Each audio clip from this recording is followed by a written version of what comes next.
Welcome to YEET CHECK. Get your shoes on. The game is about to begin. And boom, we're live. Hey guys, welcome back to our channel.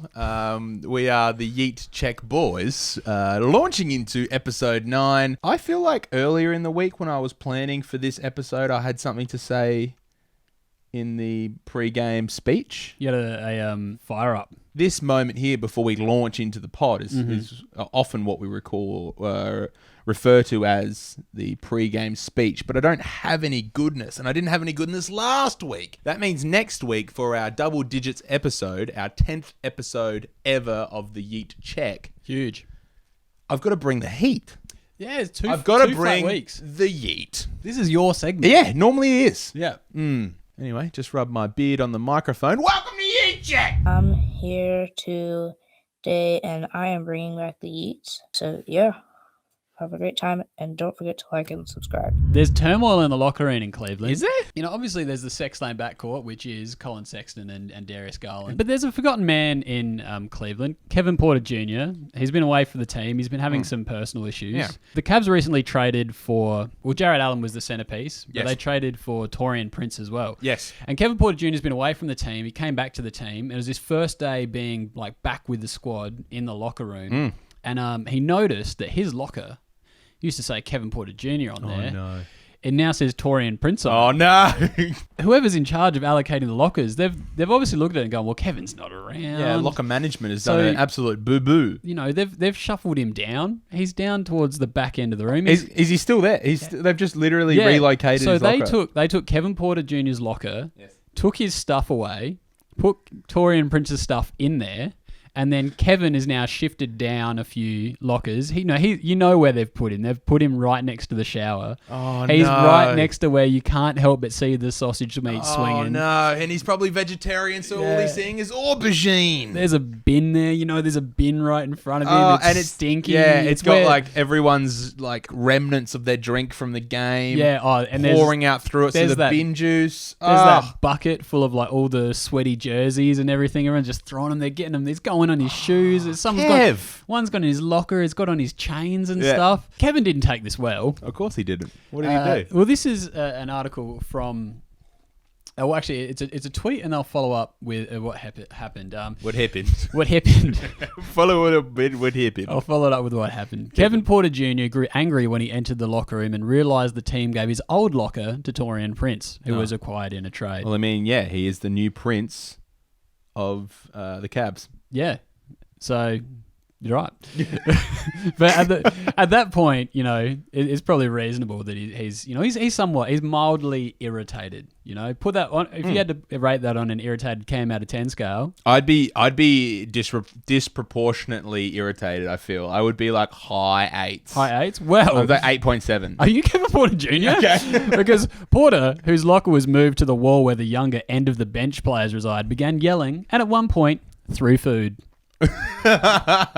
Well, he is now with the younger boys. He's got to resort to young attitudes and young ways of resolving tantrums, conflicts. It goes on to say that, like, so he's come in and he's dropped the what the fuck? Yeah, what the fuck? He's grabbed some food. He started yeeting bits of food around the locker room. General manager Kobe Altman's come in. He's fucking yeeted a packet of chips at him.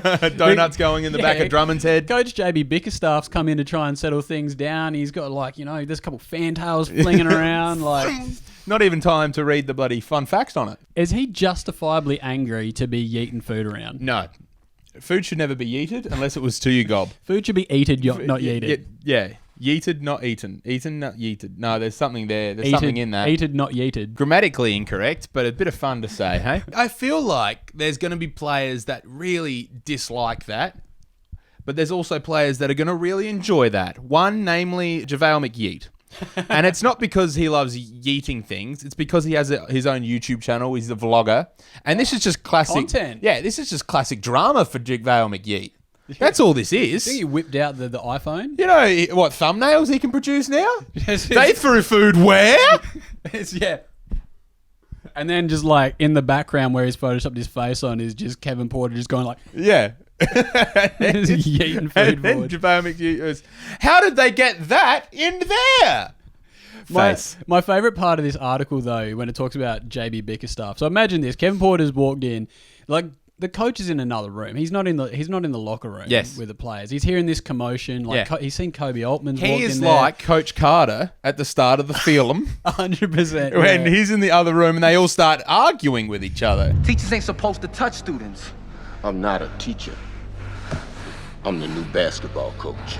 What if I told you this wasn't the first time that there's been a food throwing incident in the Cavs locker room? You're kidding. LeBron. And they have a genuine food yeetage issue. Bring up the soup incident. When J.R. Smith threw soup at you, it was chicken tortilla soup. We know this, but I have a very important question. Yes. When this is what I want to know. Okay. Did he throw the soup at you, or did he throw the bowl along with the soup at you? Like, did he pour the soup on you, or did he launch the bowl? Well, for a long time, I refused to talk about the soup incident. This is a safe space. Yeah, I mean, it's okay now because I've moved on. Me and JR, we talked about it, and you know, he apologized, but it was the bowl plus the soup. I just like how he had the biggest lead up to the moment when he released the information we all wanted to know, which was bowl or just soup. And it was the bowl and the soup. And you're like, ah! I mean, of course it was. He would have had to, disc it, frizz it. Let me just play the next little bit, what he says, though, about the bowl plus the soup as well, because it's pretty funny. The bowl and the soup. And it was the first bowl out of the pot, so it was hot as hell. Oh, no. Yes, it was hot. No. It was hot as hell. It was hot as hell. He goes on to say that he didn't talk to J.R. Smith for 3 months after this. What is while he was an assistant coach, he was coaching the team. J.R. Smith was on the team, and he didn't speak to him. He didn't do his job for 3 months because he threw a bowl of soup at him. And was it chicken tortilla soup? Yeah, it sounds delicious. What the hell is chicken tortilla soup? It's chicken soup with tortillas in it. Isn't tortillas like wrap sort of chicken crisps? I don't know. Maybe it's chicken tortillas in a soup. Like actual chicken wrap tortilla-wise. American cuisine. Just slow down a bit, you know? Hold on.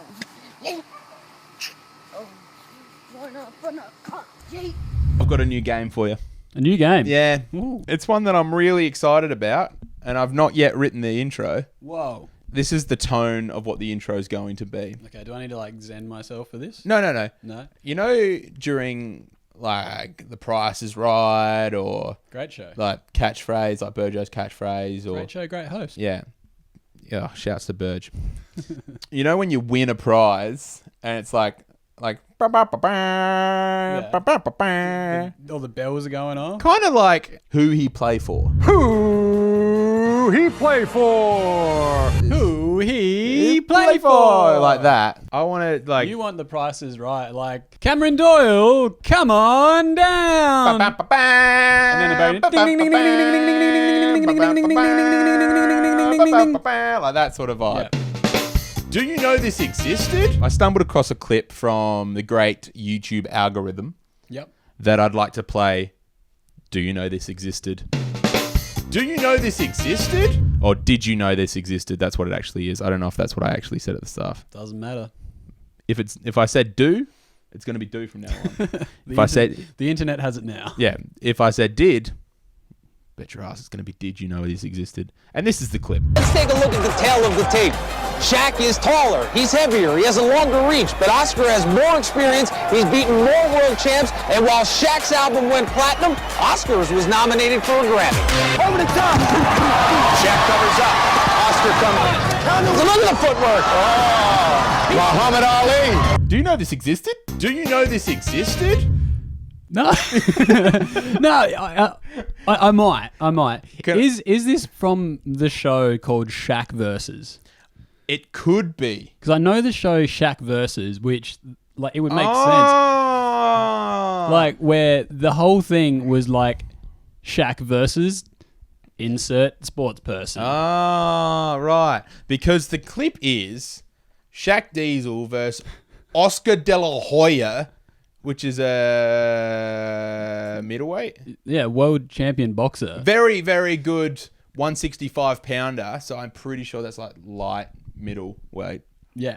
Oh, my boxing weight divisions are not very strong, but Not one of your strong suits, boxing weight divisions. yeah. But I'm not a big UFC guy, but I'm a casual fan. Yeah, I don't well, mind. you know- I mind tuning in. Different sport, so it makes sense. So no, I'm just saying I like combat sports a little bit to Yeah, watch. But I came across this Shaq Diesel versus Oscar De La Hoya in a boxing match. Oscar De La Hoya is like 5'10", 165 pounds at the time. Shaq was 7'1", still is, and 325 pounds. He's just batting him away like a little brother. It's actually ridiculous. And all I wanted to know was, did you know this existed? No, Yeah. That's it. That's all. that's the bit. Excuse me. Yeet. I want to shift our attention to one Zion Williamson. The Zion. Yeah, and Our Zion. Our Zion. Zion is a well-known freight train. Zion is an absolute beast of a human. Zion is a bulldozer that has reckless abandon as he goes to the cup. Holy fuck, Zion is all I've written next to this one highlight. All caps. Because that's I hope you haven't seen this. It was on NBA Instagram, but it wasn't the one clip that it. If you could like clipify in an NBA way the art of raw dogging, This would be it. this is it. Still got in foul trouble. It took him out of the game completely. He had the turnovers in the second half as Zion just bowls his way through Rashawn Holmes. Wow. He doesn't use his off arm, but he just gets Rashawn Holmes off with his upper body. Zion is a human refrigerator. Though. like, do you remember those like bouncy balls you used to get as a kid, and you just yeet them on the floor, and they'd be like, Yeah. like no, I'm thinking of flubber. Like if even better, like better than a bouncy ball, because I was like, how could you like make a bouncy ball on a fridge? But no, I've got it in a fridge. I've gotten Robin Williams to dunk it in the flubber tank. Yes. And you've just pushed it like forwards, and it's just gathered speed And until let it eventually like it's just charged into Rashawn Holmes' chest and just yeeted him into the stand underneath the ring. The most wild thing about this charge, which I audibly went, holy fuck, when I watched it the first time, because I think that's a perfect reaction. It's the only reaction. I hadn't seen this. You hadn't seen that before? I was just like I had jaw on the floor style. Like, what? So Zion is getting picked up by Rashad. Is it Rashad or Rashawn? Rashawn, that's right. Zion half court, Rashawn at the 3-point line. Bringing the ball up here. He's PGing. Yeah. And he shouldn't be PGing unless it's off a rebound and It should go. be illegal. It should be illegal. And this is the reason why. So he's got it half court. He does a couple between the legs. How you going? I'm the Harlem Globetrotter. This is for all the heads out there. This is called a 1-4 flat play where Zion's got the ball at the top and you've got two guys in the corner and then two bigs are sitting like below the block and the key on the baseline. So they've literally cleared out as much space as humanly possible, mainly because I don't think any of his teammates want to get hurt. Yeah. So Zion starts catching a little bit of steam at the 3-point line. And that's when you know it's game over for Rashawn, I think. He bumps Rashawn one step, not even a whole step, a half step underneath the foul line. Yeah. Like very far away from the basket. But where does this man end up? At pace, he fucking almost throws himself as hard against the stand of the basket. So like, how many feet from behind the basket is the stand that holds the basket? Are you following what I'm trying to say? Yes, I'm following what you're trying to say, and I can't remember how far away the free it throw looks is. 2 meters. It's like 15 feet. I think. That's around 2 meters, right? Yeah. 3 meters. Well, 10 foot is 3 meters. Right. Interesting. Steph Curry before the games will throw himself into that stand, won't he? Or was it a James Harden thing? I know James Harden does it. I'm pretty sure Steph Curry does Kevin it. Garnett used to headbutt it like a fucking psycho. Rashawn's done every one of those in one move because from the one step past the foul line and the quick little hip and shoulder that Zion gives him, Rashawn starts to gather some speed. And he falls over before the out of bounds line, the baseline. That's what it's actually called, Cambo. It's like just underneath the defensive 3 seconds, bloody Is that what that is? No, the charge block. What is that? The charge circle. The charge circle. Whatever. Obviously, my technical terms are a bit flat at the mo. And I just couldn't believe it. Like, Rashawn, one step and he's already at the stand, and then he just keeps banging into it, and there's recoil to his hit. The force with which he hits the stanchion there, I don't know how he's not hurt. He's got whiplash or something. Yeah. You're right. There's it is wild. You do not see this in the NBA from literally a step in from the foul line. One man shouldn't have that much power to yeet another man across the floor. It's like the complete opposite. It's the same result, but I don't know if you saw that play this week if there was a college player that crossed someone over and they fell face first into the court. Jamie Dixon has a lot of trust in these young guards. Oh, shit. So he gets crossed up face first into the ground. And somehow, in my mind, not as embarrassing as what Zion did to Rashawn Holmes just then. No.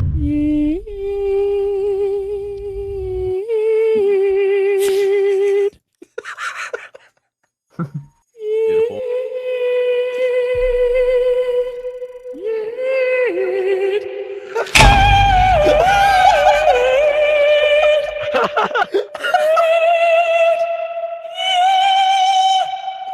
Plums. Oh my lord. Did you say plums? Yes. News story arc to the podcast. We have our social basketball team, and we had a game on Monday. It was at 10:10. Now, surprising to some people, because I've been asked again today if I quit my job for the podcast. It was a joke. I never quit my job for the podcast. We don't make any money off this pod. Don't make a joke about it because it's not funny. Thanks. Yeah. I still have a full-time job, and for that full-time job, I get up pretty early. Pretty early is 4:30 a.m. Too early to be balling it. Yeah, so by the time I I get home, it would be just before midnight, because it would finish at 11. Then we have 10 minutes of bullshittery after. It takes a half an hour to get home. That puts me at 11:40. Then I have to have a shower and coach makes us run suicide. Yeah, correct. I got to put on my extra 500 shots after the game. So I wouldn't be home until 12:30. So I decided against it, and I think it was a very smart decision because I had a very lovely sleep.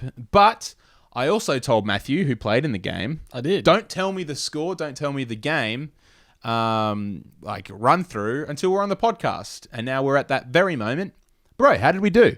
We won. Yes! I'm actually unreasonably excited about that. We're 2 from 2, baby! 2 from 2. Yeah, the interim meme team. Oh, mate, let me tell you about it. It was an absolute slog of a game. I tell you what, we missed you out there. What do you mean? Oh, you wanted the big bruiser, did you? Well, the first quarter was an absolute barn burner. It was 12-8 after 20 minutes of play. Oh, because it's only halves as well. Yeah. My brain was in 10-minute quarter mode. It was just two teams that were playing absolute... Who did we play? We played a team called Huddle. Oh, I hate that. Oh, we smacked them. Yeah, so it was 12-8 at halftime, and then we won 46-24. What did you do? We just you went from 8 didn't you? No, we turned it up. I told you before the game, I was like, don't even bother asking me what happens because I'm going to hit 10 threes. Yes. Well, I hit 1. We played a team where I reckon the tallest guy on the other team was about 5'11". Oh, you needed the big boy. So I needed the Shaq Fu. Yeah, I couldn't be a shooter. I had to park myself down low and I had to go Yao Ming on him. So your boy... Your boy put up 20 and 10 in his sleep. Did you? Yeah. Your boy Did you actually shot 20? Yeah, I scored 20 points and I was just raking in boards because I was just standing there. Everyone else is so short. So that was my game. So yeah, I was only disappointed because the other team scored 24 and I was like, I want to score more than the other team on my own. I've done that before once. Yeah. And I've told you about this fabled game. Which is such a big dick swinging move, especially when it's D-grade basketball. Oh yeah, we beat a team once 105-26 and I got 42 points. We spanked them. Yeah. But yeah, no, sick. You went scouting already for our future weeks. Yeah, well, last week I showed up right as the game started in good fashion. So I was chucking the shoes on before I even got to put a shot up. Get your shoes this on. week I was like, I'm going to get there early. I'm going to get my shoes on because the game's about to begin. Yes. And I was watching the team before us and I was a little concerned. Oh, no. Because they were quite good, but also... They were big? No, one team had not just a number 69. Oh no!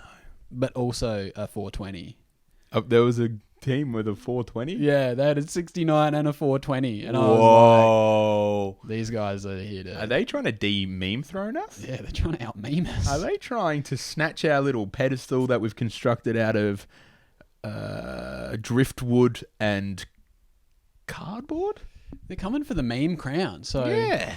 And we've constructed that over several days of paper mache. And I'm a little concerned, but I'm not too worried because we've had some great feedback on a TikTok that was uploaded this week. Yes. Should we get into that? Yeah, we asked for your suggestions on what we should call our team. Yes. And what we should put on the jersey. Here are a few of them what we really enjoyed. Shout out to Ebzo's Biscuit Review for the Minnesota Tim Tam Slams.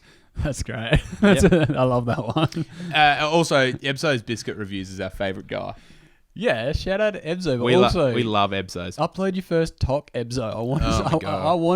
I want to consume those Tim Tam reviews like you're consuming those Tim Tams in that video that you uploaded where you throw up everywhere. Correct. Sam Tam 10 says Magic's Johnson. Very funny. Very classic social name. Yeah.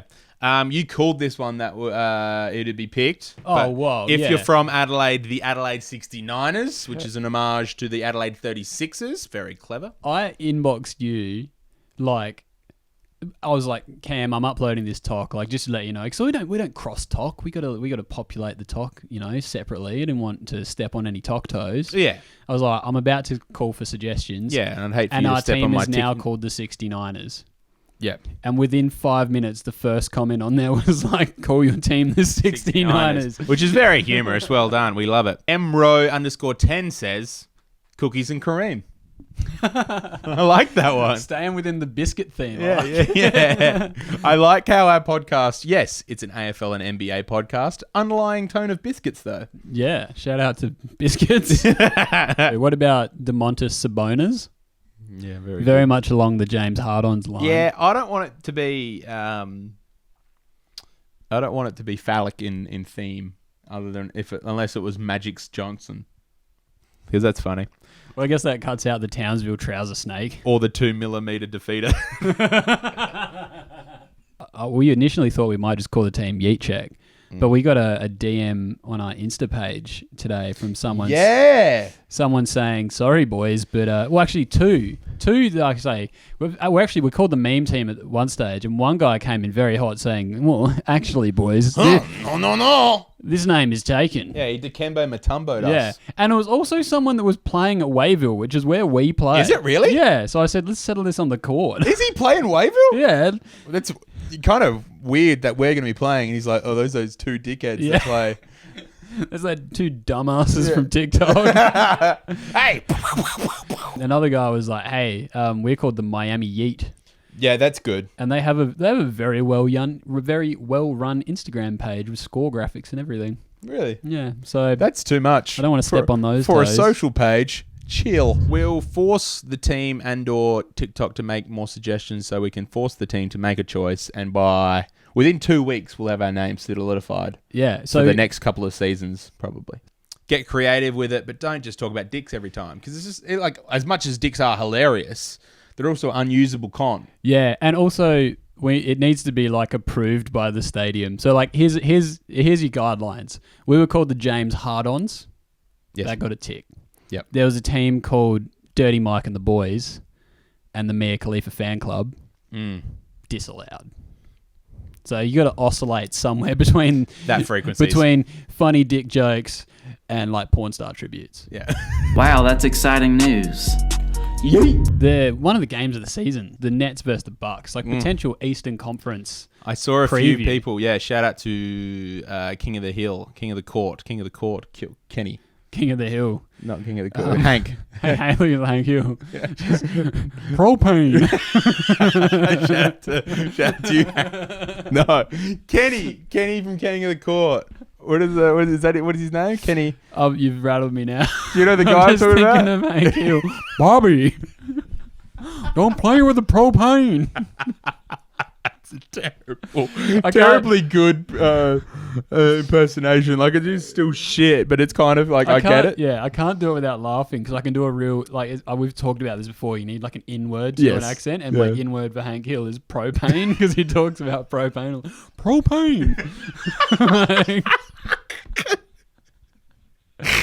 Well, yeah, he always goes, Bobby. Bobby is what you're saying. Yeah, Bobby. Doesn't Bobby sound like? Now I'm sounding like Rick. Yeah, I'm sounding like Ricky Bobby now. Like, you're making me smile too much, Cameron, because we have too much fun on this podcast. But yeah, Hank Hill was watching this game for sure. No, it was Kenny, a baller. King of the Hill. No, King of the Court. Fuck. Propane. I can't do it. I've lost it now. King of the Court, Kenny, had a literal... He called a video from the night of game, because he always does every night. He does a little recap of all the games, and he called it a possible Eastern Conference final matchup. Yeah, well, I'm on holidays at the moment, and I watched the whole game. Yes, and very enjoyable. Yeah, Kevin Durant's going off. Chris Middleton's going off. I love it when Chris Middleton goes off. He's balling at the moment. That guy needs some more love. He just looks too goofy. He does look goofy. That's the problem. Like, yeah. You hate to say it, but it's true. It's all about marketing when you're an all-star and everything. The game itself was awesome. Yes. But the broadcast fucking sucked. Really? They had the great Marv Albert yes. on the call, and there's been a little, some murmurings, particularly on the NBA Reddit that, Marv... He's past his prime. Maybe past his prime. Yeah. And TNT did him no favours because the first half of the game was just Marv Albert ASMR. Portis met by Shabbat. Oh, no. Okay. I don't want to watch anymore. No. It's just... There's no sound of the game. No. There's no referees. And it's just... Marv Albert, when he talks, apparently just likes to drop a...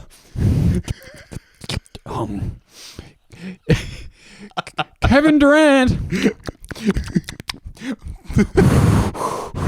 Wow, Chris Middleton doesn't get enough love. I tell you one thing. Yeah. One so foul. Chris Doyle would not enjoy this game because the microphone technique on Marv Albert. If you know, you know. And Chris Doyle is not a fan of the way people go about using microphones. So then, one of the great things that TNT do is they mic up a player. And they had DeAndre Jordan mic'd up. Great. And they were teasing it all game. Yes. Because they were making the joke that, DeAndre Jordan, like, all his teammates are looking at him like, why are you being so... noisy? Like, he's clearly hamming it up. He's mic'd up and he's gone around to everyone. And like, as you can see from the thumbnail, he is like howling at the moon like a wolf. It's a very anything is possible Kevin Garnett 2008. Yeah. But just run how this clip worked once they finally got to it.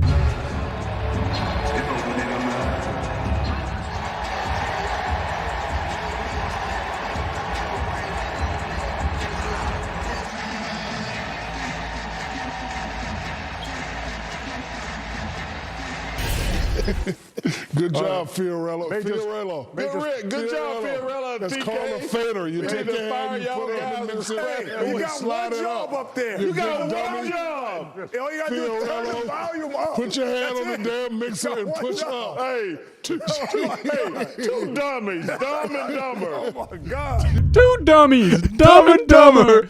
I think then Chuck goes, there goes our Emmy.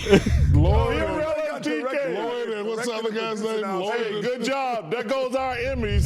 I like how, one, they've just played the thing. Yeah. And then, two, they don't stop.